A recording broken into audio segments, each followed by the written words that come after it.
Good evening, Olivia. Hello. Hi, Olivia. We've got interpretation today from English to Portuguese. And so if you look at the bottom of the screen for the interpretation symbol, you just select English, I think that'll be the best, and that will help with our participants. Great. Excellent.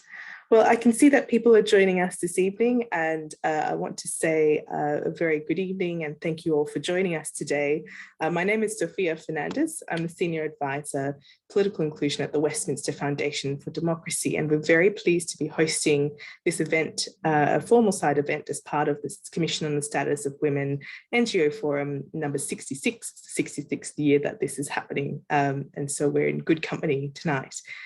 This year's theme is around women and decision-making, and particularly around the environment and climate change, which we know is an ever-growing policy issue for us to be able to address. And even more so, sometimes the principles of inclusion gets lost along the way.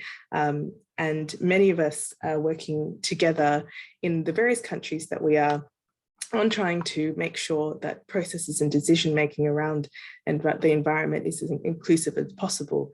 And so I'm very, very pleased to have a fantastic panel with us tonight who are joining us from all over the world and to talk to on this subject. Again, just a reminder that we have English and Portuguese interpretation today. And so if you just select the language that you require at the bottom of your screen. We're also on Twitter tonight at hashtag NGO CSW66 and also hashtag Our Planet Needs Democracy. And my colleagues will be putting that onto the chat function there. We're going to have a bit of a discussion today with our panelists and then invite you, our audience members, to be able to submit your questions to us. And you'll be able to do that via the Q&A function at the bottom of your screen. And I will be able to put that to our panelists. So tonight we have a great panel with us, and I'll briefly introduce each panelist and then start the discussion. And so we have Vitória Pacoli, MP, who is a member of the Kosovo Assembly and chair of the Parliamentary Committee on Environment, Food, Agriculture, Forestry, Planning and Development. And Vitória is also a member of the Parliamentary Committee on Foreign Affairs. And before joining the National Parliament, Vitória also served at the municipal level, serving as Chief of Cabinet in the Mayor's Office of the Municipality of Pristina. Welcome. We have Manana Koshladze, who is a Human Rights and Democratization Strategic Areas Leader at CE Bankwatch Network, which is an NGO that monitors international financial flows in Europe and Central Asia. And Manana is also a founder and chairwoman of the Tbilisi-based environmental group, Green Alternative. With us is also Member of Parliament Olivia Blake, Member of Parliament in the UK. Olivia Blake is the Labour MP for Sheffield Hallam, who's been elected in 2019 and currently serves as the Shadow Minister for Climate Change and previously served as Shadow Minister for Nature, Water and Flooding. So very pleased to have you here with us today as well. And you've also had a career at the municipal level as a councillor before joining National Parliament. And joining us from Brazil is MP Bibi Reis, who's been a member of the Socialism and Liberal Party since 2011 and is now Deputy Leader of the PSOL bench in the Chamber of Deputies. And in 2020, she was elected Councillor of Belém, being the most voted woman in the capital, but ended up taking the vacancy of the federal deputy. She's currently the first openly bisexual federal deputy in the Chamber of Deputies. And last but not least, we have Shannon O'Connell, the Director of Programs at the Westminster Foundation for Democracy. Shannon's responsible for the strategic, technical and operational management and overall leadership of WFD programs. She has extensive experience in politics, policy advocacy and elections, and very pleased to have Shannon join our conversation as well to talk more about the work that we do at WFD. So thank you all for joining us today. What I'd like to do is to start to talk about making the case for why environmental decision-making should be inclusive and what's worked, and perhaps also even a little bit about what hasn't worked. So I might start with you, Manana, to talk about the Georgia example. I know you've been an activist on many areas, but particularly I think a pipeline in Georgia, and want to talk about that process and whether it was an inclusive environmental democracy process, and what worked and what didn't. Thanks a lot, first of all, to invite it in so very, how to say, distinguished panel with so many great women. The environmental decision-making should include the women, because the woman's perspective is absolutely unique. And actually, the pipeline project, almost 14 years ago, was first time when myself, as the environmental even women, start to thinking how the perception of women and the men is different from the development perspective, and starting to working on try to understand why these differences exist and why we are not hearing the women voices during the environmental decision making, because development in general, even till now, is driven with the main ideas how development should look like. Both it doesn't matter we are speaking about the infrastructural projects like pipelines or hydropower plants, or we are speaking about like simple urban, even green cities creation. All times what we see that the woman's ideas, women's needs, just simply needs, are not really taking and not forming the part of the environmental documentation. For a while, especially in the development world, we are encompassing the tool like the social impact assessment, but this is really not translated into the country's legislation. The social impact assessment, it's still something which are used by numerous international organizations, but this is not part of the legislation. And therefore, sometimes it's done, sometimes not done. For example, in Georgia, we recently have a very interesting case when with the big hydropower plant in the remote area, we were with the indigenous people's community almost. We have the situation that the women here have been very strong, historically very strong, which was itself very surprising.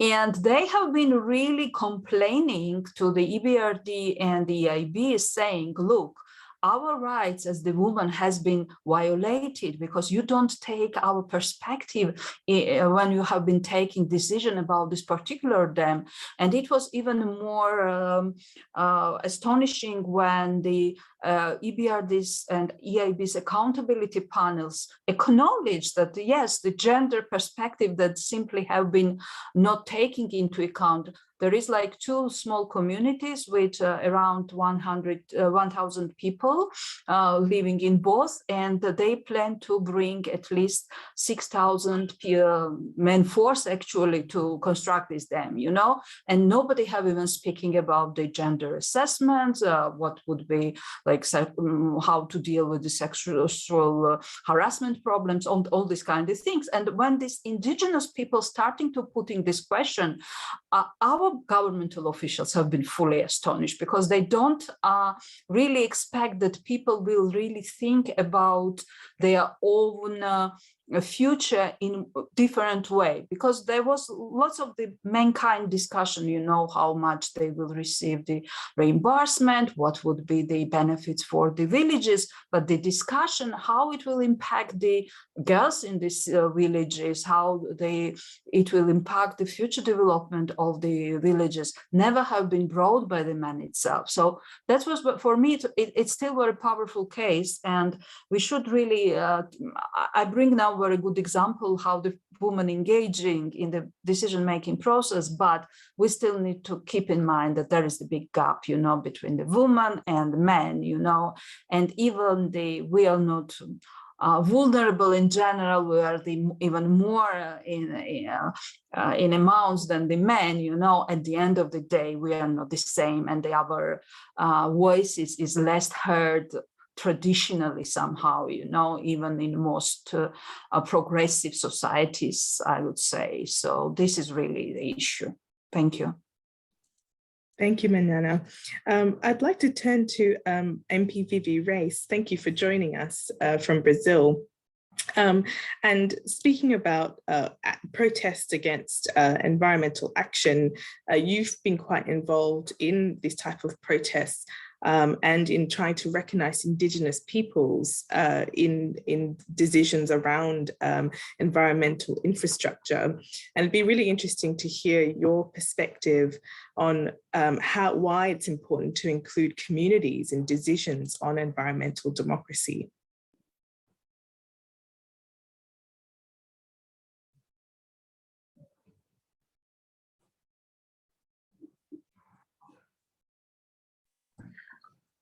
Olá a todos, a todas.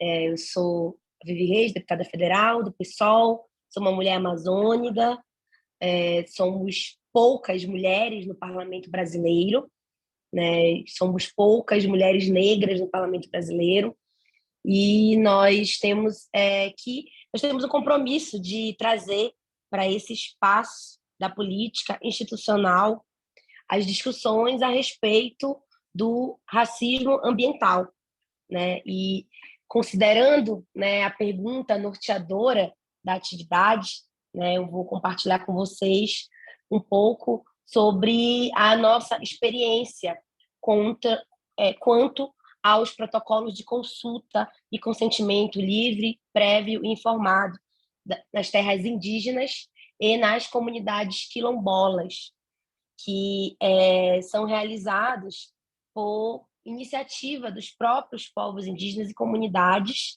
né, feita sempre essa exigência, essa luta para que sejam cumpridos pelos estados de acordo com a Convenção 169 da OIT. E hoje no Brasil, diante do governo de Jair Bolsonaro, nós estamos tendo muita dificuldade em relação a esse cumprimento, né, da consulta prévia, principalmente porque no parlamento hoje se apresentam, né, principalmente vindo através da base de apoio do presidente e do próprio do próprio presidente, né, a sua política ela é muito direcionada para atacar diretamente os povos indígenas, quilombolas, ribeirinhos, e isso nos preocupa muito, porque nós, nesse momento de pandemia, em que se precisava de uma preocupação quanto à garantia de políticas para a saúde, né, para a própria segurança alimentar da população brasileira, foi tomada uma decisão, né, foi deliberado pelo governo federal que se avançassem nas políticas de devastação ambiental, de tentativa de controle dos territórios indígenas e quilombolas, através da construção de grandes projetos, como é o caso da Ferrogrão, que é uma ferrovia que vai cortar o Brasil, são quilômetros e quilômetros passando por dentro de territórios indígenas e quilombolas, como é o caso também do avanço da política de mineração, né, e tentativa de expulsão dos indígenas dos seus territórios para que seja feita essa exploração, além da questão da exploração hídrica, né, que é bem grave, e tudo isso está envolvido, né, tem por trás muitos interesses, né, interesses de grandes empresas, interesses do agronegócio, né? Hoje, no Brasil, enquanto se deveria priorizar uma política de valorização da produção da agricultura familiar, de alimentos que fossem usados para alimentar as famílias brasileiras, né, que hoje o Brasil voltou para o mapa da fome, se aplica uma política de incentivo ao agronegócio, do uso de agrotóxicos, né? Esse ano foi aprovado um projeto de lei, né, que libera o uso de agrotóxicos. Muitos desses já são proibidos na Europa, por exemplo. E nós temos muitas lideranças indígenas, quilombolas, ribeirinhas, em especial lideranças mulheres, né? Existe um grande protagonismo da luta das mulheres indígenas. Aí nós temos como citar várias, né? Como a Alessandra Munduruku, como a jovem liderança Tixai Saruí, que esteve, inclusive, fazendo discurso na COP, né? Nós temos lideranças como a Juma, como a Oiê, e diversas outras mulheres indígenas jovens, né, que estão nos seus territórios e estão também se apresentando como lideranças internacionais, né? É importante a gente entender que falar de Amazônia é falar do mundo, né? A questão da Amazônia não pode ser apenas pensada e falada por quem é da Amazônia. A gente precisa entender que isso que está em jogo também é o futuro do mundo, né? Nesse sentido, eu queria destacar aqui, né, que nós estamos fazendo várias denúncias e iniciativas para combater essa política do Bolsonaro, né, uma política que é genocida, que é ecocida, e que nós, dentro do parlamento, né, temos muita dificuldade pelo contexto, né, que nós temos hoje de maioria de parlamentares que não priorizam, de fato, as demandas voltadas para o benefício do povo, né, e que, ao contrário, é visto como se os povos indígenas fossem povos... É colocado na cabeça, é incentivado um discurso por parte do governo que os povos indígenas são povos que são privilegiados, né, por conta de que têm os seus territórios, por ter políticas que garantam os seus territórios. E, na verdade, a gente precisa entender que povos indígenas são verdadeiros guardiões desses territórios. E se hoje nós temos ainda, né, muitos territórios preservados, também é graças aos povos indígenas. Então, esse é uma concepção que precisa ser dita, ser incentivada, que é ao contrário do discurso que o presidente vem fazendo. E nós estamos a todo tempo tentando, né, com os poucos parlamentares e com os muitos lutadores e lutadoras de movimentos sociais, fazer frente a isso, né, combater essa política de Bolsonaro. Nós tivemos recentemente uma vitória, como, por exemplo, a ferrovia que eu citei anteriormente, que vai cortar o Brasil, né, de vários quilômetros por dentro de territórios indígenas e quilombolas. Ela, através de uma ação do meu partido, do Partido do Socialismo e Liberdade, o PSOL, ela foi impedida de ser executada, foi impedida pelo STF, justamente por essa pressão realizada pelos movimentos também, por essa ação do PSOL. Então, isso são poucas vitórias que nós temos, mas que já é um diferencial e já mostra que nós não podemos recuar na nossa política de combate às mudanças climáticas e defesa do meio ambiente. E nós precisamos pensar nessa política geral, não tem como falar de Amazônia, da defesa dos territórios, sem falar sobre o quanto o governo federal hoje vem sido o verdadeiro inimigo dos povos indígenas e da Amazônia. Então, por isso que a nossa luta tem que ser, unindo a questão do fortalecimento, né, das pautas indígenas, dos povos amazônidas, com uma luta contra o governo federal de Jair Bolsonaro, porque enquanto tiver esse presidente tomando a frente, né, das decisões do nosso país, nós vamos continuar sofrendo todos os problemas postos hoje que atingem e ameaçam diretamente os direitos dos povos amazônicos. E é importante destacar, né, que hoje nós temos uma ameaça que conseguimos adiar um pouco a votação, que é sobre um projeto que quer liberar a exploração hídrica e mineração dentro dos territórios indígenas. Então, hoje, esse projeto está sendo debatido na Câmara de Deputados, ele pode ser votado a qualquer momento, né, porque já foi aprovada uma urgência para essa votação, mas que nós conseguimos instalar um grupo de trabalho que vai debater sobre essa questão e vai adiar essa votação e vai trazer mais discussão, inclusive ganhando o apelo popular e colocando como centralidade na Câmara de Deputados a luta contra essa tentativa de domínio dos territórios indígenas e quilombolas. Então, essa é uma luta que está muito atual, que está acontecendo nesse exato momento. Inclusive, talvez esse grupo de trabalho se inicie hoje, e nós precisamos fortalecer, né, a nossa conexão, os nossos debates a nível internacional,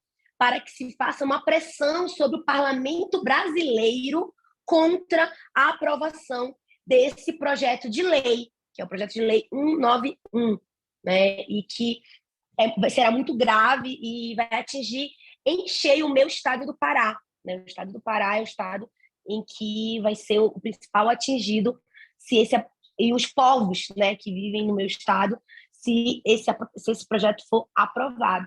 Né? Então, tem outras coisas que a gente pode conversar depois, mas eu também quero escutá-las, e vamos mantendo esse diálogo, né, essa troca e essa conexão de defesa ambiental contra as mudanças climáticas, defesa da Amazônia e dos seus povos, que, como eu falei anteriormente, não pode ser uma responsabilidade só nossa, até porque as nossas lideranças estão sendo assassinadas hoje no Brasil por conta de defenderem o meio ambiente e os direitos humanos. E isso precisa ser denunciado internacionalmente. Então, é importante que nós tenhamos essa rede de contato e seguir esse diálogo para que o mundo todo, né, possa ter um plano de combate a essa política neocolonialista, capitalista, machista e perversa que nós vivemos hoje no Brasil e no mundo. Muito obrigada.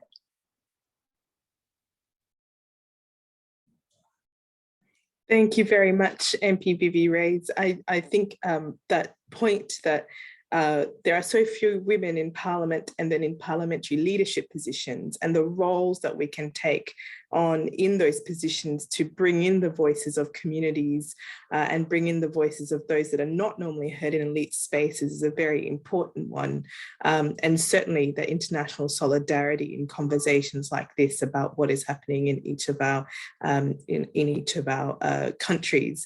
And I'll turn to Vittorio Piccoli from Kosovo, because you are a committee chair, and in your role you then have that opportunity to create those spaces for consultation and to convince your colleagues to bring others to the table when it comes to things like transparency around decision-making on the environment, which is one of our pillars of environmental democracy. So I'll turn to you to talk about your experience there. Thank you. And while I was listening to Vivi, it reminded me some actions that have been taken in Kosovo before we got the change of the government here. So just to give you a short introduction, we got a new government since last year, and we got the majority in the parliament, and we chair 7 parliamentary committees.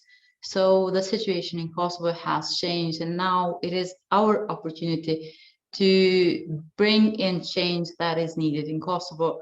It is important to inform you that the government and the majority in the parliament, we have a different mindset compared to previous governments when it comes to decision making and inclusion compared to previous governments. Our strongest assets are that we value transparency, work hard to consolidate our democracy in general, and we pay special attention to environmental democracy. Justice and inclusion are our 2 main things that we are pushing in Kosovo.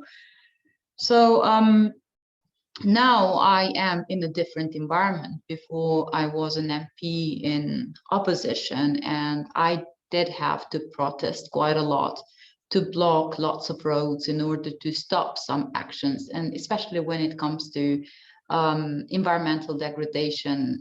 Within 10 years in Kosovo, they've built lots of hydropower plants in our rivers, and that has meant that within 10 years we've lost lots of water and lots of damage done to people living in areas.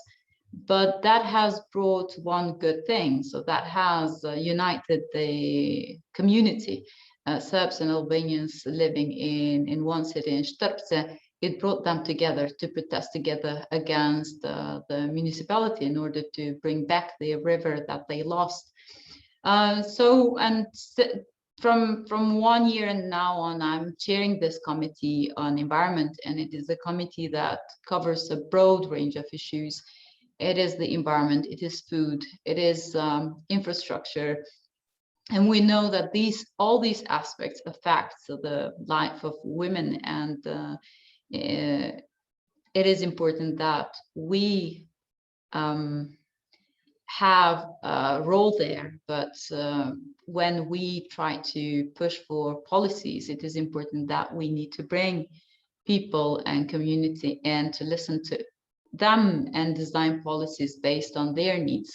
So what we're doing, what has worked in the committee that I chair, there are some things that have worked pretty well. So being a woman and chairing this committee, I think has given the chance for this parliament to see things in a different way, because this committee has been so quiet. People are asking me whether this committee has existed before. It has existed, but the committee has just received the draft laws that the government has pushed, talked about them, and just submitted in the assembly, voted for them, and that's it. Here in this committee now, we've changed the way we work. We work with the citizens and with the NGOs all around the country. So we've created two triangles. One triangle is that links the parliament with the ministries and with the Prime Minister's office. And this triangle is attached to the other triangle that links the committee, the citizens, and the NGOs. So we're working closely together. So whatever we get from the ground, we write a recommendation to the government. But as I said from the beginning, I'm lucky now because I have a Minister of Environment. As a committee, we oversee 2 ministries, the Ministry for Agriculture and Rural Development and the Ministry for Environment and Infrastructure. So here in these 2 ministries, the ministers do accept the recommendations that we send. They do talk to us, and they push some of them as well. So they implement some of the recommendations that we propose. And we got a Prime Minister that has understood that and is aware that designing policies with more women around and with inclusion of communities and also minorities, it helps us and him to to reach to a better solution when it comes to tackle climate crisis, and also to tackle to solve the problems that we have with economic and social issues. So and also we are aware that transitioning to a lower carbon country, it cannot be done just by a group of people, but it is an area that should involve all and everyone on board. So I will give you some of the examples what we've done in the committee for start. So we've got some priorities, and our main priority is to work hard in securing the right to clean water and sanitation to everyone. Now Kosovo is in a good position when it comes to clean water. 90% of the percentage of access to clean water has reached to 92%. We still have some work to do there, but it's a good percentage. Sanitation, when it comes to sanitation, we need to work quite hard on this in order to ensure that we cover our whole territory. And just to remind you that Kosovo has gone through a war, and we got out of the war in 1999. So it took us 20 years to come up to this stage, but still we are with a high number of people being unemployed. Poverty is really high. So jobs are scarce here in Kosovo. We need to create new jobs, and especially when it comes to women. Only 1 in 8 women works in Kosovo. So that's the situation right now. And we're working as a committee, we do cover as well the housing, and we're working quite hard in securing social housing and affordable housing. We're designing a program there. We do have a small number of flats that are managed by municipalities, and these are given to those in need. But we do have lots of women who suffer domestic violence, and they run away from homes, and they end up in shelters, and they never achieve to get a flat to live and to continue their own life and prosper. So we're working very hard on this. We're designing a model from the beginning. We're starting from zero here, because we still have a housing program, but that housing program has not worked really well, has not delivered as it was supposed, because the corruption was really high. These houses were given not to the ones that they needed most, and there were also very few in houses that they can give away to people that they need. Another thing that we're working is affordable and clean transport. As I said, Kosovo has come out of a war, and we still have not managed to develop our transport, to link our cities with an affordable and public transport. So people still use their private cars. There are private buses, so they are quite expensive when it comes to those who are using these buses from people who don't earn enough money. So we need to change this. We need to invest in clean and affordable transport. And we're working quite a lot in developing new railways, modernizing the old ones in order to connect our cities together. And that would hopefully bring development and jobs for young people, and especially women. And another thing that we are working is a project that we've started in the parliament, and we have spreading it now to primary schools as well. So we have removed plastic bottles, the use of plastic bottles from our parliament, and we're trying to within our building, we're building water fountains, and we're connecting MPs to the public water. Until now, MPs get water that is provided to them, bottled waters, and that is given to them for free. So now we said, well, MPs can drink tap water. And the response was, what if we get sick? I said, well, if you get sick, then we will pay attention to the water we provide to the people with. So let's start from ourselves, start to drink this tap water. But the project is in the first phase. So we've removed plastic bottles. We've replaced them with the glass bottles. During this year, we will install these water fountains. And then finally, we will get access to tap water for all MPs. We're expanding this project in 5 primary schools.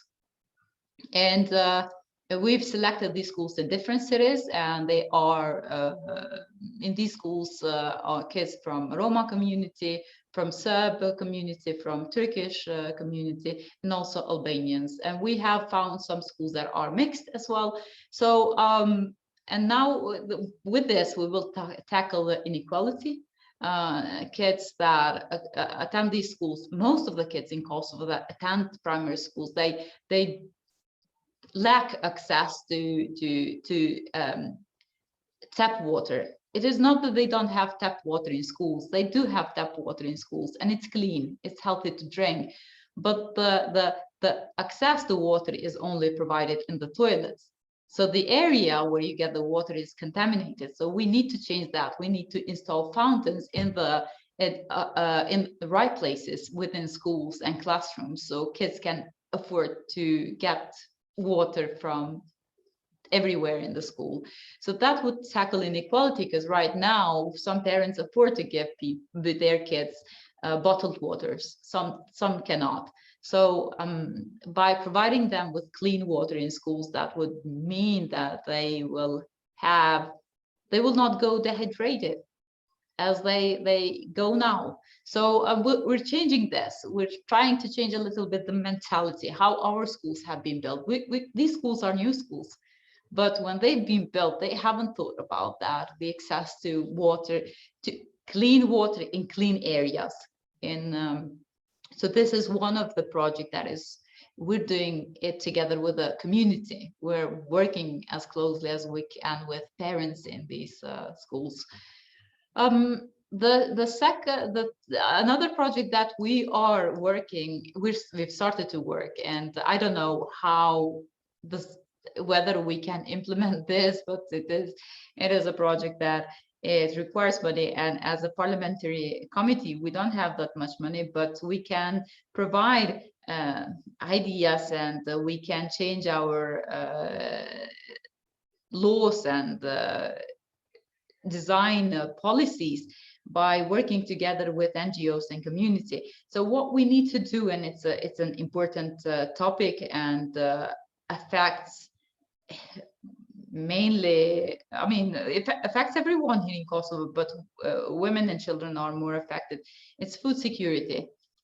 We are going to work in another to develop another food system that works for everyone, and works for environment, a food system that secures healthy food for everyone in Kosovo, healthy and stable soils, improves local biodiversity and water quality, and finally we might also end food waste. But this is just the start, just the beginning. So we're working here with a civil society, with universities. We're trying to get from this, we're trying to find out what are the best ways, and what kind of food system works for Kosovo. Now Kosovo imports 50% of our basic food items. And when we import basic food items, the prices are increased as soon as we are hit by any crisis in the world. COVID crisis affected us. Now Ukraine war is affecting us. So the prices are getting higher and higher. What we need to do, we need to see how we can how we can get our country from this cycle of importing basic food items into producing our own food in order to have lower prices. So this all will be closed with implementing a circular economy on food. And this will take 1 year. The project will take 1 year, and we will try to, after, we are planning to organize a conference, a regional and beyond the region, a conference that we will present what we found and what we've done for 1 year, and share our work with others, and also send these recommendations to the government and to the ministry. So these are some of the projects that we're doing and we're working on. So, and as I said, we're in a better position now. We can push for policies like this. We have space as women to work. So, and that's what we're doing. Thank you. Thank you, Vittori. And I mean, it's a very, very ambitious program you have there. And I can imagine that it's occupying a lot of your time and the efforts of you and your colleagues. And it's interesting to hear your perspective from someone who's moved from opposition to government. And now I turn to Olivia Blake, who's the Shadow Minister here in the UK for the environment, in the position of being in the opposition and really trying to advocate for there to be more inclusive processes in the UK on this. So I turn to you, Olivia, to tell us about that. Thank you so much, Sophia, and thank you so much for inviting me to speak alongside such a distinguished panel. It's great to be joining women from right across the world to talk about this important issue. So I came into politics through local government, and I think that that's one of the reasons I think this is such an important issue, that we listen to our communities and we work with our communities to make sure that we're all going in the right direction on this. And I think that in the main, in the UK, our communities are way ahead of us on where our policies should be as a government, and in opposition, that's quite easy to say. But I think that it's certainly what I've experienced since coming in 2019. I have been working locally with my constituents through citizens' assemblies to understand what their policy priorities are for climate action and nature emergency action as well. And that's been a really interesting process to kind of hear directly from what people want to say, and including people in those early discussions, and then being able to take that to ministers and ask them to respond. It's been a really useful engagement tool that I think a lot of MPs should be using to try and understand more about what could really make the difference locally. But just to give you a little bit of a national context for kind of where the UK kind of is. So I used to be the Shadow Minister for Nature, Flooding and Water, and now I'm the Shadow Minister for Climate Change. And it's really important that we view these both the same. And it's interesting that Vittoria was just explaining that that her committee looks at both kind of the agricultural side of things and the environment things, because at the moment in the UK they're very separate. So I am trying my hardest to work across these boundaries in government to make sure that we're pulling people in from all the different silos to think about the bigger picture in terms of our response as an opposition party. But I think the kind of situation with nature in the UK is particularly vulnerable, which probably isn't a story that you hear out there in the international community very often, but actually the UK is one of the most nature depleted countries on the planet. We have 30% of our bird species at risk. Our pollinators are on decline. We have not one single good quality river in the UK. They're either polluted with sewage or chemicals from industry, and there's lots of issues around that as well. So there's a lot of work to be done just to get nature up to standard in the UK and really halt the decline of biodiversity loss that we're seeing. But also, we know we're a big polluter. And one thing that I think the government has been quite clever at is actually pushing a lot of our emissions to other parts of the world. And I think we need to be holding the government to account on that. And, you know, in committee just today, they were hearing evidence of burning plastic waste from the UK in other parts of the world, and what impact that was having. So I think that in terms of what the UK are doing, we can talk a good talk, but actually in reality there's a huge mountain to climb in terms of what needs to happen, and that has to start with communities. We're facing some very severe flooding as an island in the next 50 years if we're not careful. Whole swathes of my county, Yorkshire, I'm a Northern MP, will be underwater if we do not act quickly to help mitigate flood risk and the loss of coastal erosion as well. So there's a huge amount of work to be done with communities who are in at-risk areas to help with mitigation and make sure people understand what that means, and actually that there will always be a continuing risk even if we build the biggest flood defences. We have to take a broader look at this. So I've been talking to communities about what more they can be doing to make sure that they're helping tackle flooding. So you know, whether that's nature-based solutions, and I've been out to see some great community projects which are kind of been held back slightly by our planning system. So there's these things called leaky dams, which basically mimics what beavers do to kind of slow the flow of water, because we're quite hilly in our part of the world, and we have these great valleys. I have about, I think, 6 or 7 reservoirs in my constituency, so we have an abundance of water that can very quickly trickle down and cause big problems for communities. So it's important that we bring people with us, because quite often people will want to see the concrete flood defences, and we know that actually by putting concrete there, we not only don't deal with the nature-based kind of element of it and slowing the flow of water down, but we're also committing a huge amount of carbon there through the amount of concrete that's being used to help. So it's not a net positive thing. So I think it's about making choices, and hard choices sometimes, but also explaining what things cost in terms of carbon to people, because I think that once people understand that, they're really willing to make the change, whether that's, you know, through retrofitting. And you know, today we had a spring statement from the government, and there was nothing on net zero. There was nothing really other than a 5% VAT decrease to zero on solar panels and retrofitting. But for the majority of people in the UK who are currently living in fuel poverty, we have some of the worst housing stock in Europe for how energy efficient it is. And there's 19 million homes in the UK that need to be brought up to a standard where they're more energy efficient. That would reduce our gas imports by 15%. So that tells you the challenge that, you know, could actually really make a big difference in our consumption of energy and the cost of it. And I know that communities up and down the country are fighting to get that retrofitting, because they're living in housing which has mold, that, you know, has leaks, which is really cold.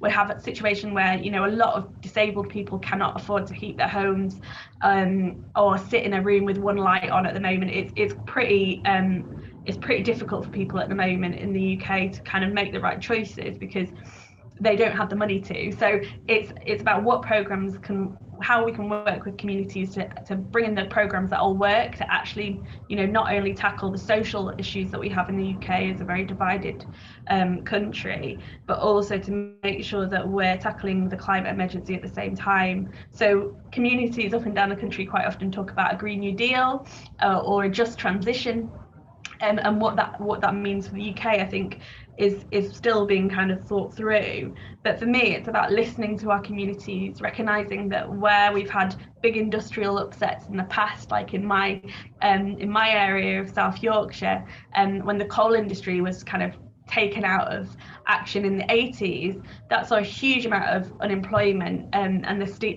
in steel as well was another industry that we have. We still have a little bit of steel, but nowhere as many people employed.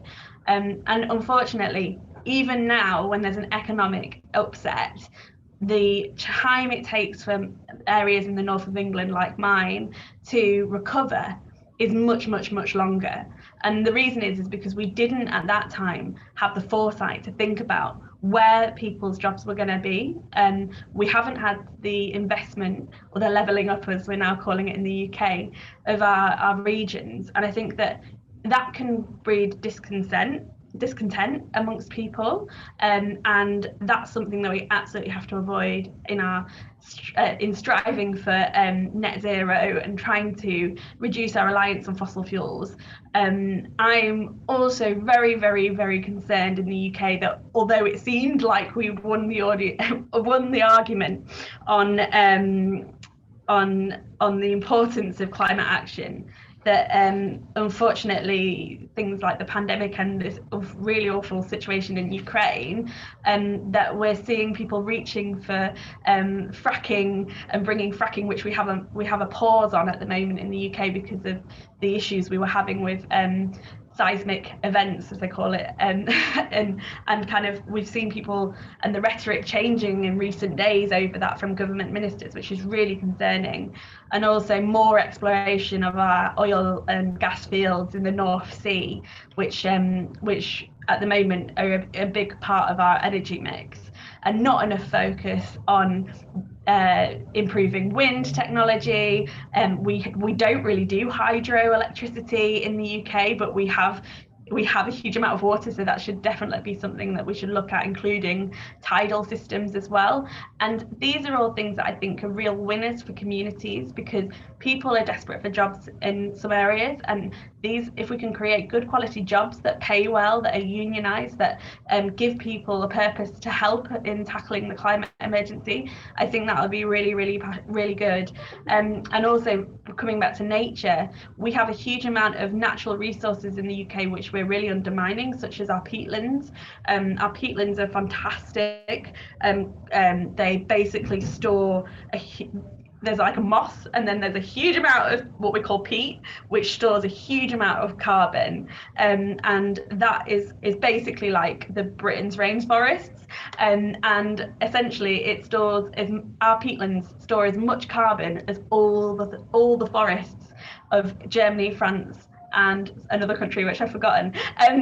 So it's like a huge amount of carbon storage, and unfortunately we've actually got a situation in the UK where our areas that are protected, and communities are calling out for us to protect our natural environment, and we have quite a lot of protection in the UK. Actually, the condition of some of the land and the biodiversity in those protected areas is actually worse than the areas that are not protected, because there's been 10 years of cuts to jobs and the sector that kind of look after that nature and biodiversity and carbon stores, importantly. So, that's another opportunity for getting communities on side. We have a huge amount of volunteers who are passionate about the local environment, but there should be good quality jobs there as well in restoration of our peatlands, planting trees, whatever it takes to keep our biodiversity where it needs to be. Also seagrasses as well in our tidal areas, and coastal restoration, to make sure that we're boosting our carbon storage in those areas as well. So I've kind of spoken on a bit there, but I think it's really important that we include people's voices throughout this and recognise, especially women. It's really important that we capture women's voices in this. I used to work as a biomedical scientist, and I recognise that there are still quite a lot of fields. Politics is definitely one of them, but community activism certainly is not one where women's voices are low. And I think the more we can listen to our communities and the great women who are coming through our kind of social movements through our communities, the better policy we can have, because we know at the moment that there is a burden falling on women to pick up the pieces once again and to deal with the climate crisis, whether that is through unpaid labour to kind of mitigate against the worst effects of the shock to the system that the climate crisis is currently putting on us, or the way in which women's work and opportunities and homes are impacted by this. I think it's really important that we continue to make sure that we have women's voices heard, and I think it's really important that we also work with young people in particular, and I think that schools are a great place to start with some of this action, to teach people about the importance of all of this and make sure that the next generation have the tools and the skills and the abilities to be able to make the decisions, but also take the action that we need to see when we're tackling all of this. So that's my kind of take on all these issues, Sophia. So over to you. Thank you so much, Olivia, and you're very right. We'll come back to some of the points that you've made. I know that Vivi has to leave to go into the chamber, so I'll come back to you, Shannon, as well. I just want to give Vivi the opportunity to be able to say something before she leaves our discussion. I'm very was taken by this point that you also made, Olivia, about convincing people. How do we where you might be activists or MPs, how do you convince both others in your party or parliament to do this work, to move on climate action? So Vivi, if you could touch on that before you leave. Obrigada, Sofia. Obrigada. Obrigada a todas vocês. É muito importante que nós, mulheres de várias partes do mundo, possamos nos conectar, mesmo que virtualmente, para falar sobre a questão do futuro, né, do mundo. Porque quando a gente fala a respeito de políticas contra mudanças climáticas, a defesa do meio ambiente, direitos humanos, a gente está falando do futuro e do que está por vir, e que essa luta está sendo construída com esse protagonismo, né? Que hoje são as mulheres que tomam esse protagonismo, né? E isso é importantíssimo.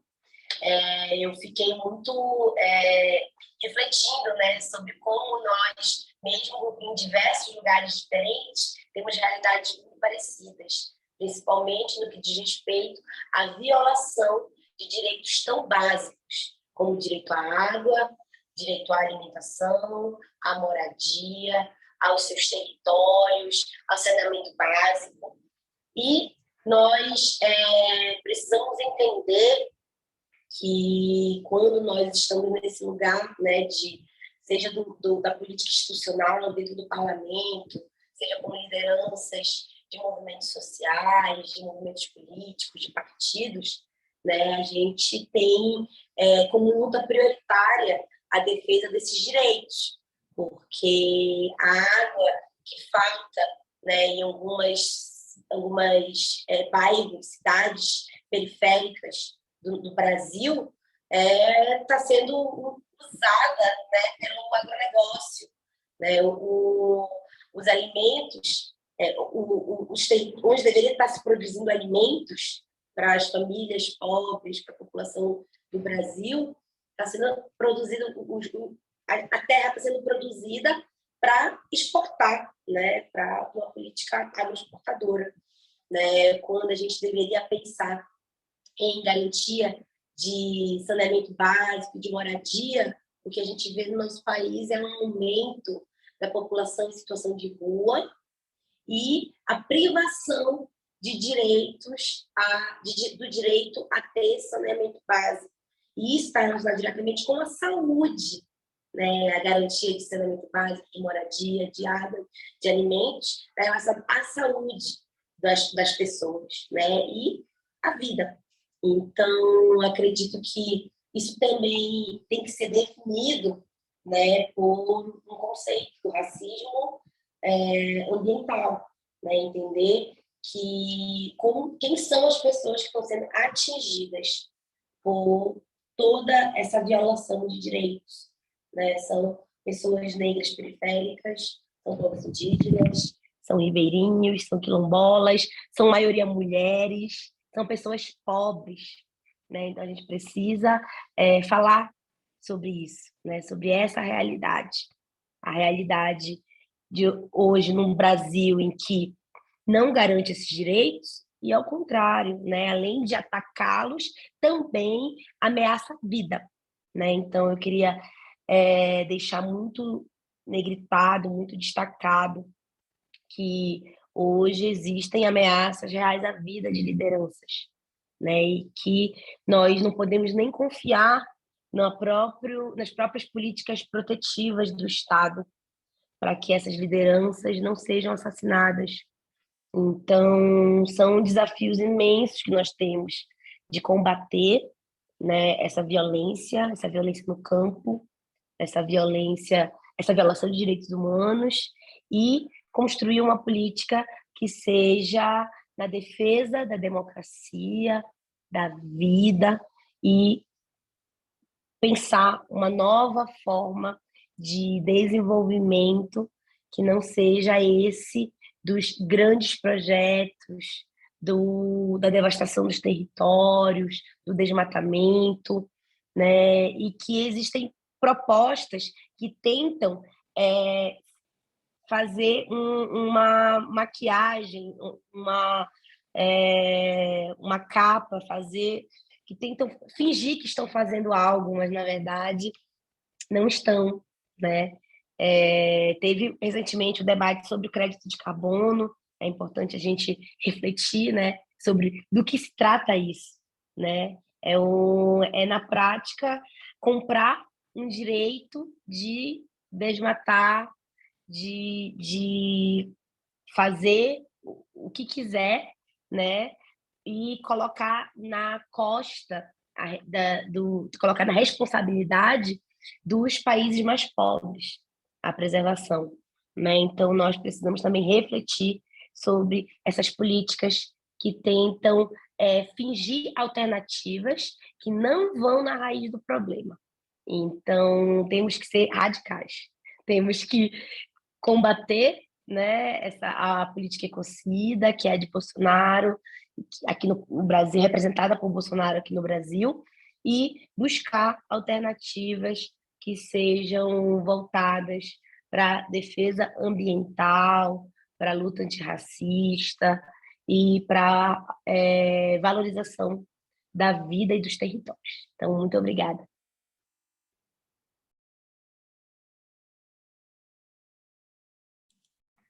Thank you so much, Vivi. It's been such a pleasure to have you, and thank you for sharing your thoughts with us today. I know you've got to run, so I won't hold you up, but thank you very much for being with us. Obrigada. E só eu realmente vou precisar sair, porque aqui no Brasil são 4 da tarde e eu estou no meio das atividades do Congresso Nacional. Então, eu vou precisar participar agora das votações e das atividades.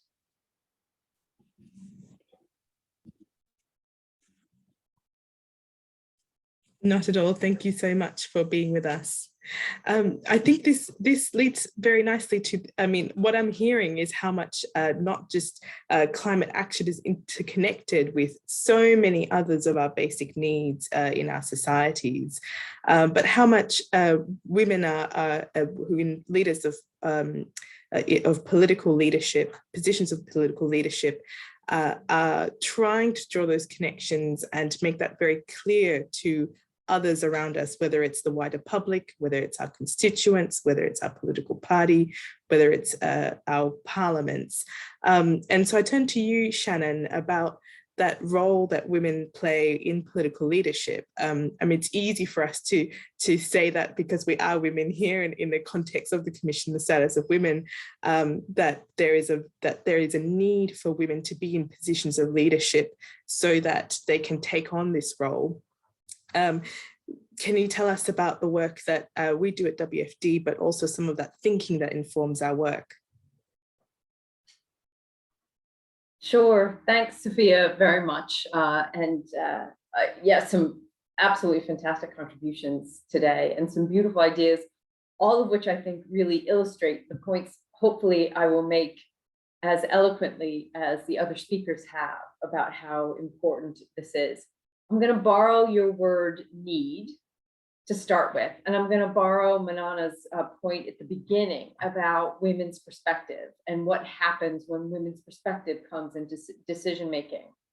I think, as also as Vivi was saying in her remarks, and Victoria, the difference, right? The distinction you can draw in the behavior and the impact of your committee before and after your leadership, right? And again, Olivia, the point you were making about the issues that you're raising and that they're being colored very differently with you as shadow minister and how they're being spoken about, is it isn't just that women add a new perspective.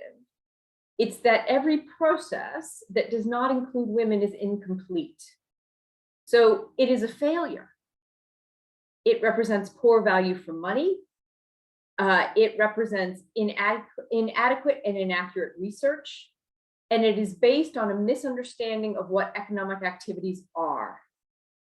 And as a result, we get poor policy, we get favoritism, we get corruption, we get policy that is blind to outcomes, and we get processes that don't serve people. Now we can go into a spiral about how this is now turned into this global debate or tension about what democracy is or isn't, and what governments actually serve people. We'll save that for another day, because women do solve all the problems of the world, but we'll do that in another session.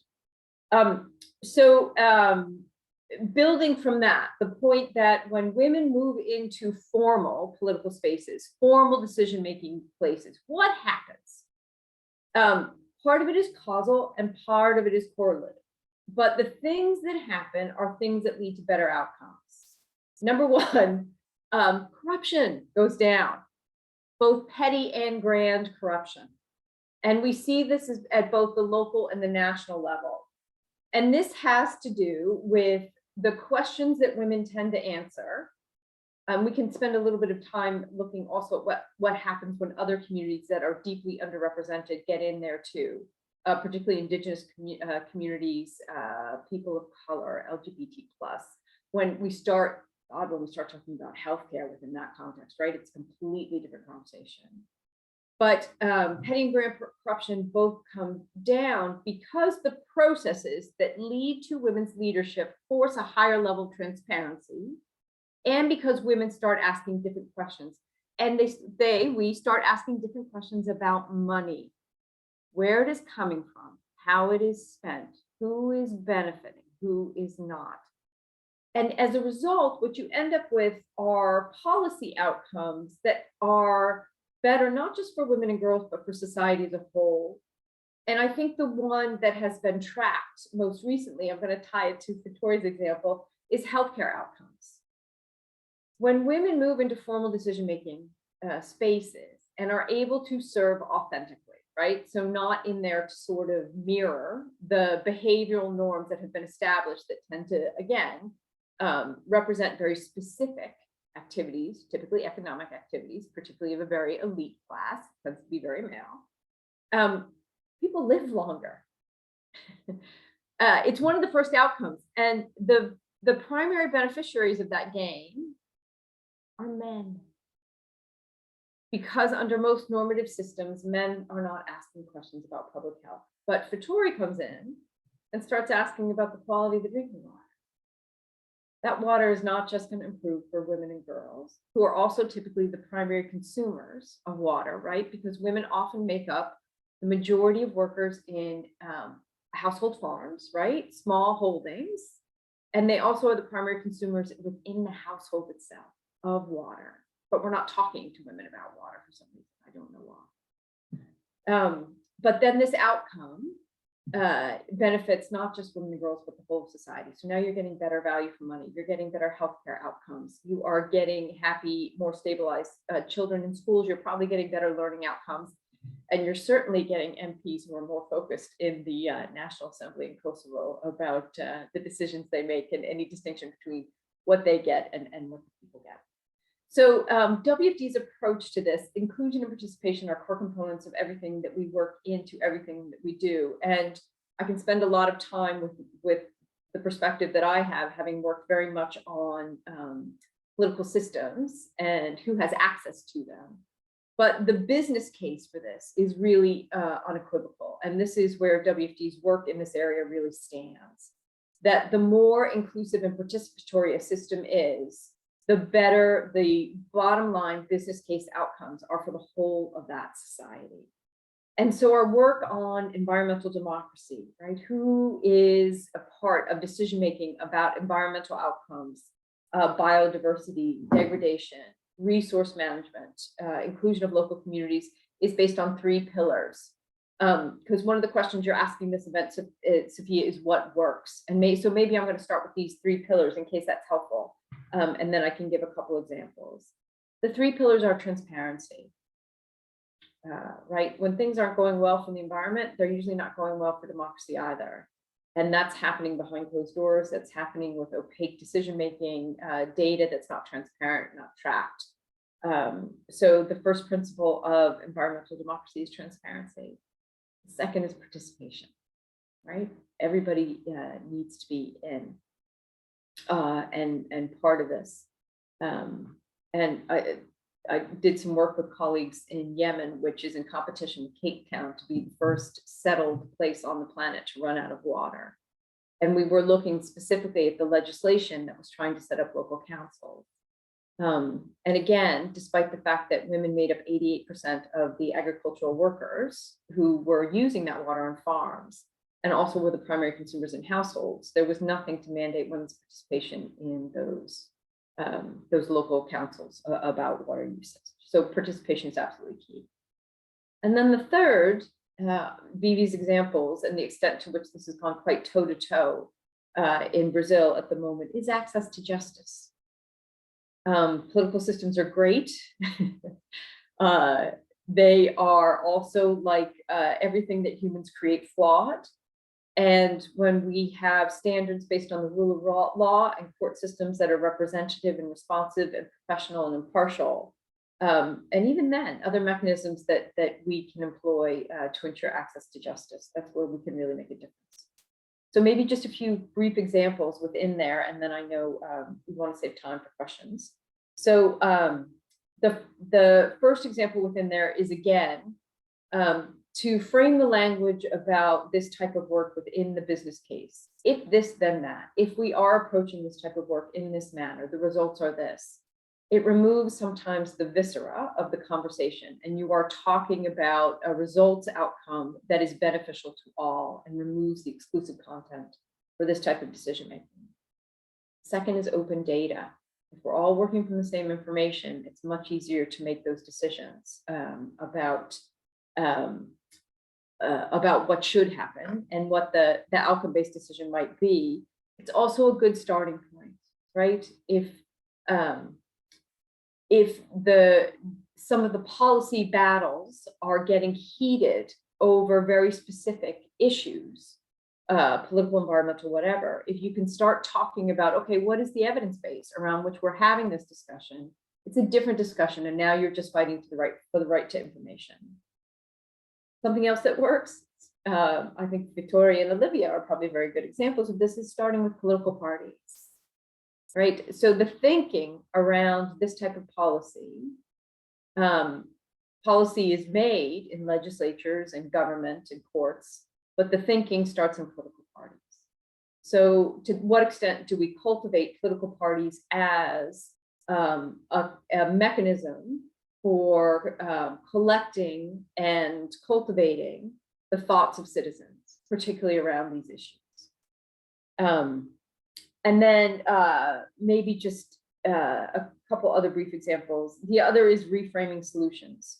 And I think Vivi's examples really help remind us of the extent to which we have, in many situations, developed a very binary understanding of what the choices are. And then I'm going to borrow from Olivia's Leaky Dams, right? So there are solutions that exist along a spectrum, and having access to that data and information makes a difference in understanding both what the problems are and what the potential solutions are. So it shifts us to a different conversation, to be a bit more solution-based. And then kind of perhaps the last one is looking for pathways and avenues for justice that are a little bit less obvious, right? Looking at other players within ecosystems that can help us get to higher levels of justice around and equality around a lot of these issues. So hopefully that's a helpful contributor to our discussion. Thanks. Thanks so much, Shannon. That's a wonderful recap of the contributions that our panelists have made, but also linking that back up to our approach and our ethos around this work, which we do all around the world.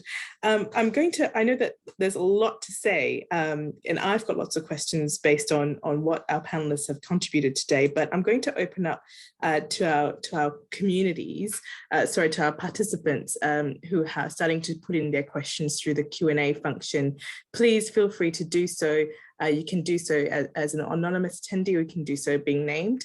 And our first question is about this premise that if environmental decisions are better when they're inclusive, how do we balance an awareness about this without burdening those communities who struggle to access these spaces?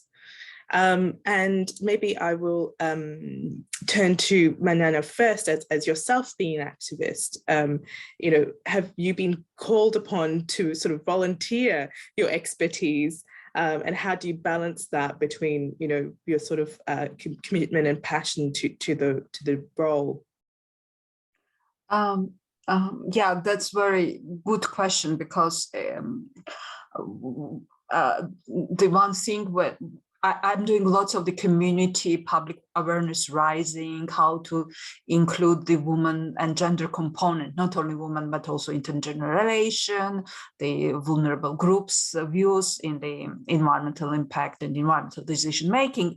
And always I'm trying to say this, but this should not you bring much more workload, because woman is already too much workload. You know, you are working in your jobs, then you are coming at home, then you are again working. And then if you look, at least I don't know, in all Central and Eastern Europe, we have that kind of like structure of the environmental movements. You have the women's, like lot of the women's on the lower level, you have in the middle level, and then suddenly the men's are popping up, and then they are speaking on behalf of the, but the mass of the environmental movement is usually are women, and these women are often really, you know, and this is very difficult, because we and those, including me, were struggling for both to access that information that Shannon was speaking, to access to the, and ensure the meaningful public participation. And then we are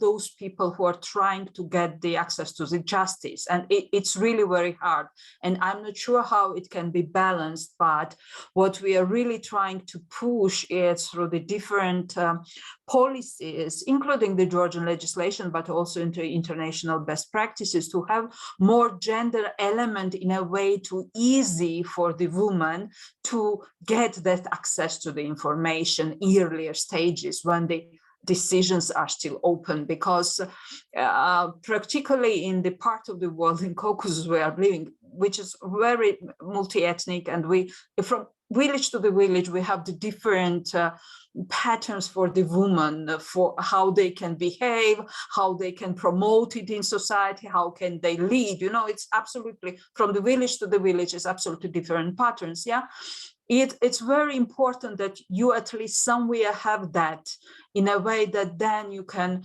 help the women to get that their rights, which exist. You know, the most problem is that rights is not understanding basically within the society. So you first really need to bring this awareness that this is the rights, you know, because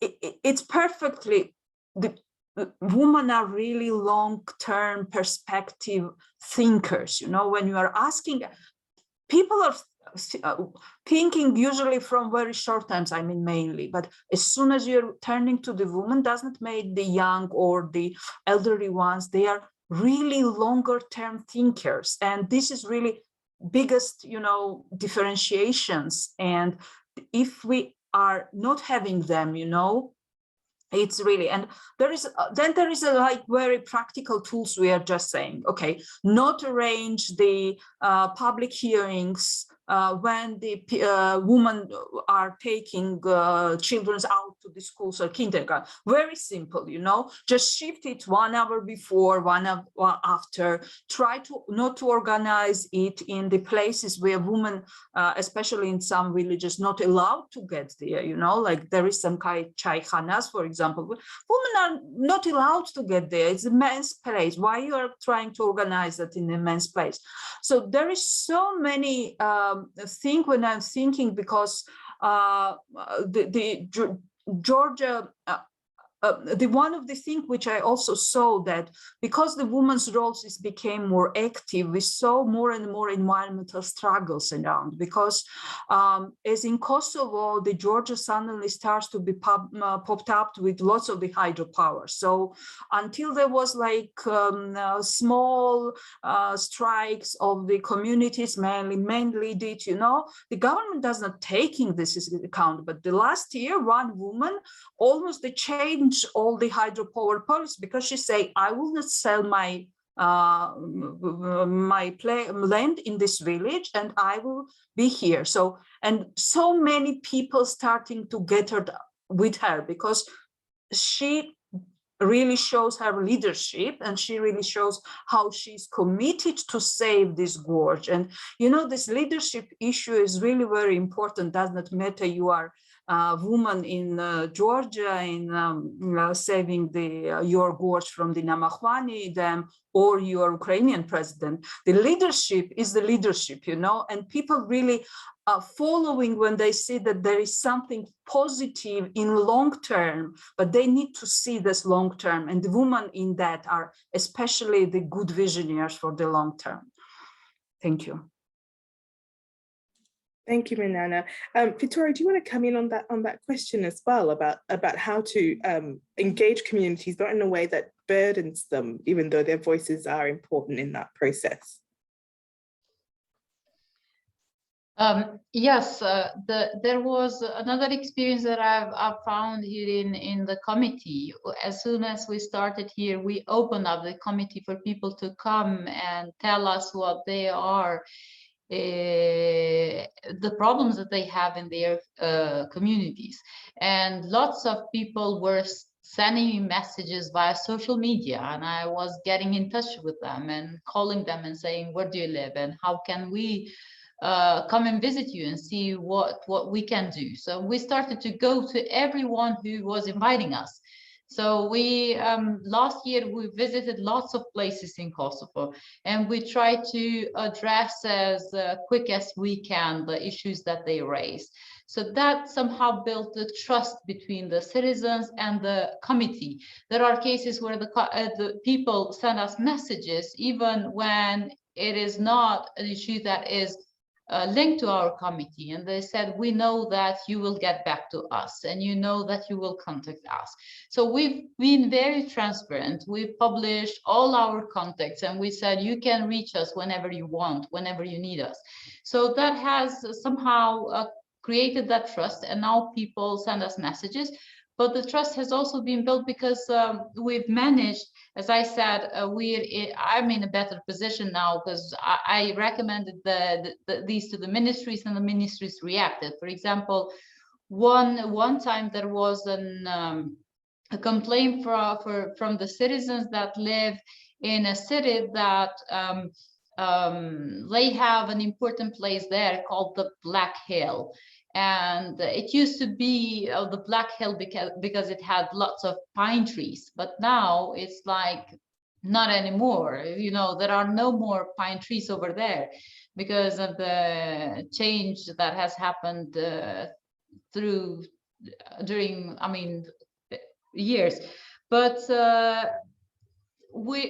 they invited us because they tried to contact different institutions. Finally, we went and visited the place, and we found out that it was within a week time the company that was allowed to work there planned to mine the whole area to get the stones from there. And that was a site that was protected, an archaeological site as well. And we got in touch with the Ministry of Culture and Ministry of Environment. And then we reacted quickly, so because the municipality allowed the company to work. And within 1 week, the company was removed from the area, and that area was saved. So these examples made people trust us, made people come back to us. So, and I think that it is important that we listen to every citizen, because sometimes it might not look an issue when they say at first that, well, I have this problem. Well, when you listen to them, and when you if you have the chance to visit them and listen to the whole community in the area, then you understand. It's quite important. Another issue that another example that we have not managed to solve this yet. It's a big thing. I don't know when we can, but citizens invited us to visit one area, and they said our river is polluted from the companies that produce milk and dairy products because they throw the waste in the river directly. We went there, we examined the area because we got experts in the committee as well, and we did notice from just seeing that the water was contaminated because of the color. And we went to the companies, we visited them. We did not inform them in advance, but we just popped in and said, well, we need to talk. What has happened? What are you doing? Why are you not taking the waste somewhere else?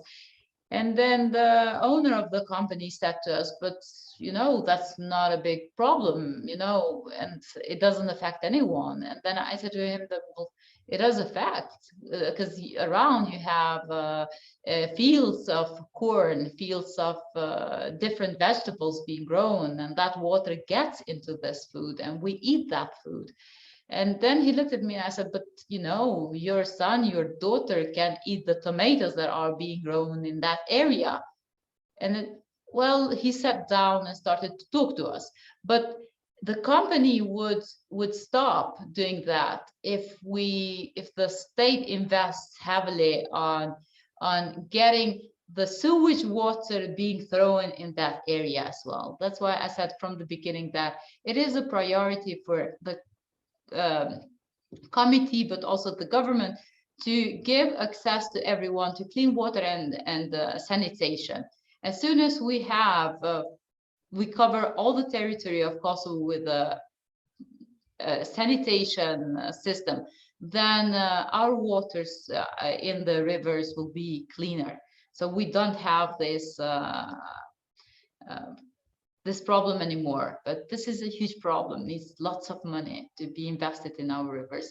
And this is not only Kosovo's problem, it's the whole region. So the rivers flow around. And for this, we're going to have a conference, a regional conference during this year. And we will inform you as well, guys, if you would like to join us. And we will see how we can find the best solution for the region and for Europe to clean our rivers and to have healthy crops in the end. That's fantastic, Victoria, and I'm sure we'll be very interested in joining those discussions in the future. And I'd just like to lastly turn to Olivia. I mean, that point about people needing to come to Parliament, but also Parliament needing to go to people in the various ways that we do that, whether that's as an individual MP or as a committee. And I'm sure you've done that in your work for your communities. And if you can talk about that proactiveness that's needed by parliamentarians. Yeah, absolutely. I think this is a huge thing. And I think the kind of guiding principle I have, and I also chair what we call an all-party parliamentary group on special educational needs and disabilities.